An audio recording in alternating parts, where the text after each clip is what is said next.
ایک lady doctor جو دوسروں کی زندگیاں بچانے کے لیے ہسپتال آئی تھی، اس کے چہرے پر تیزاب پھینک دیا گیا۔ جی نہیں، یہ کوئی فلم کا سین نہیں، یہ پاکستان ہے۔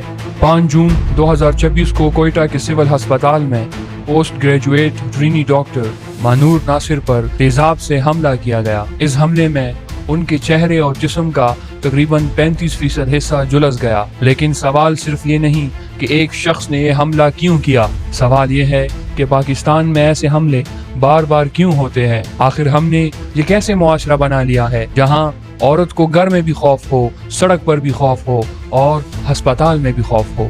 جب ایک ڈاکٹر محفوظ نہیں تو عام عورت کتنی محفوظ ہوگی؟